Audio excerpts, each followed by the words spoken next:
let's chat. Good to have you here with us as we continue the work week. Short Yes. work week for a lot of people. Well, yeah.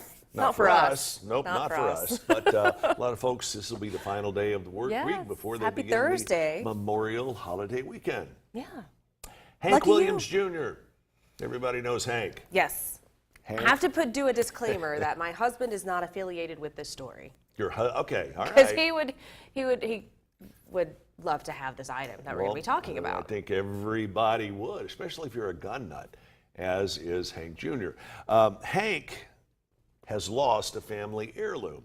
This is and he's offering big money for it, by the way. He has lost or misplaced a shotgun that actually belonged to his father. This is a rarer version His of grandfather. the Remington. Yeah, his grandfather. The Remington model, it's a 16 gauge shotgun that did belong to the father of the original country superstar, Hank Williams. He's offering, of course, the $5,000 reward plus an additional $1,000 finder's fee to anyone that can put the attorney in touch with the weapon. Now, Hank, if you don't know a whole lot about him, is a federally licensed firearms dealer. And he probably has enough guns to fill this entire studio up. 3 times, And maybe. then some. Yeah, on his tour bus, there are handguns that are embedded into the tabletops. It's just an amazing Yes. fascination he has. Yeah, it's a hobby for sure. Very accurate shot. He's a heck of a hunter, and he wants to have this shotgun to be able to pass along to his children so they can pass it along to their children. Right. So, well, who knows? They don't necessarily think the rifle was stolen, but he did a recent cabin move from one to the other, and they think it may have been misplaced. So, If you happen to see a random shotgun laying around. yep. And yes, I would certainly get that back into Hank's hands as soon as possible. Yeah, that poster had the last few digits of the serial number. So if you need to identify it, I can't read that from here, but hopefully you can at home. And it was supposedly lost in and around the Cullman, Alabama area. All right. Keep our eyes peeled. Here's a nomination for one of the strangest stories you've heard all week or all month. If you're eating, you might want to.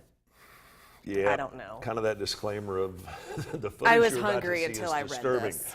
Washington State, believe it or not, has become the first state in our great nation to allow human composting. Yeah. Human composting. They're saying this is an alternative to burial or cremation. And yep, what you're seeing on the screen is what you think it is. It's soil. The governor of Washington signed a bill Tuesday legalizing human composting, and that bill will go into effect next year. So currently in Washington, as you mentioned, they can either be cremated or buried.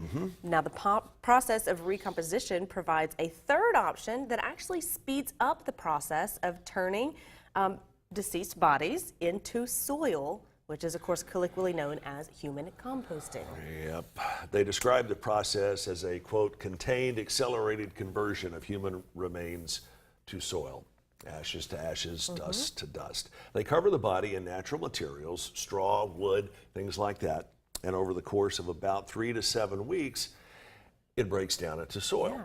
I thought it would have taken a I lot thought longer. longer, yeah. But that's what the people who have signed this bill into effect in Washington State are saying. So here's what is kind of cool about it. I can see is that kind of along the lines of cremation, you can spread the ashes kind of wherever. Sure. A lot of people have sentimental value with that. Right. So once the body is decomposed and you have the soil, the family can do what they wish with the soil. So maybe if you wanted to, plant a tree in memory or something, I could see that. But I just There are things you can do with cremains, and that list is kind of long. You can have jewelry made out of it. You can have a diamond made out of it. You can have a record album with whatever songs you want made out of cremains. I don't know about How do what you they're know going all to do. this?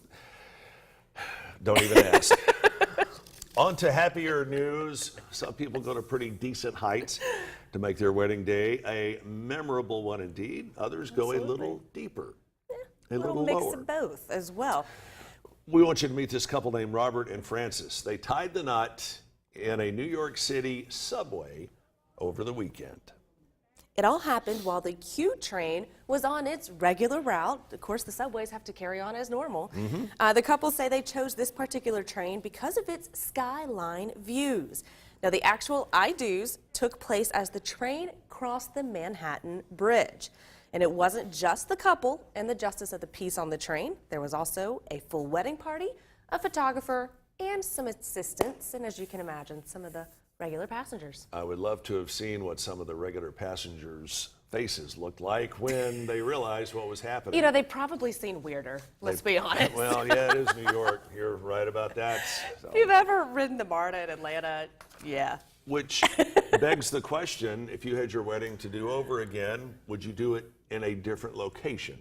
Now, there's a lot of factors with this. So in an ideal situation, I would have it at the beach if I did it over again.